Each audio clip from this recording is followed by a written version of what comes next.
Qaytar dunyo. Muallif Xayrulla Kamolov.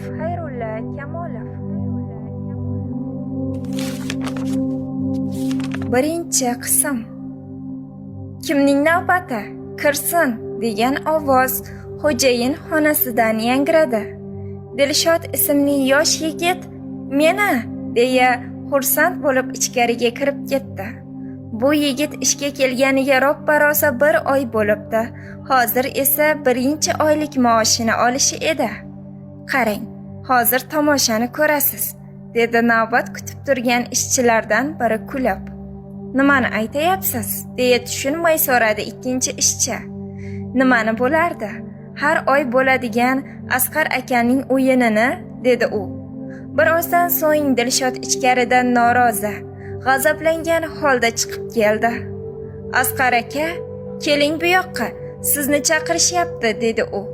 Boshliq Asqar aka chekib turgan sigaretini tashlab, bemalol xo'jayin xonasiga kirib ketdi.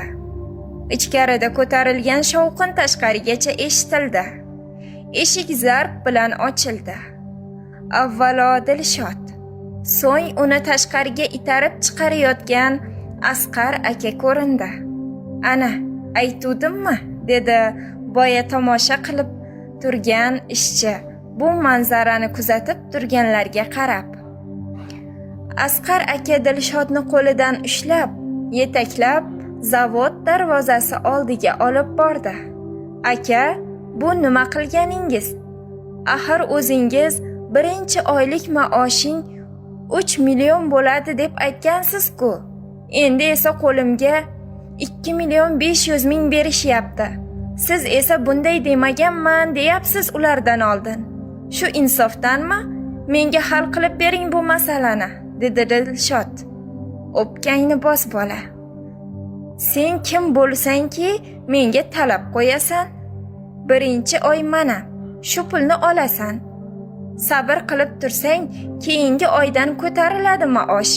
Yo'qsa shu. Yo'qsa bor, ana katta ko'cha. Senga o'xshagan ish qidirib keladiganlar tiqilib yotibdi", dedi Asqar aka yuzini burishtirib, bepisand ohangda. "Yo'q, hech qayerga ketmayman. Siz hozir kirib menga pulimning qolgan qismini olib berasiz. Bo'lmasa qolgan mehnatimga rozi emasman", dedi Dilshod. Bor jo'na, o'rgildim sendaqa oliftadan. O'zing kimsan? U qarg'ishing nima bo'lardi?" dedi Asqar aka yigitni darvozadan itarib chiqararkan. "Shunaqami?" dedi Dilshod qo'llaridagi pullarni pidjakining yon cho'ntagiga solib, ikki qo'lini duo uchun ko'tardi. Alamzadalik bilan qibla tomon yuzlandi. "Ey Robbiy, o'zing ko'rib turibsan.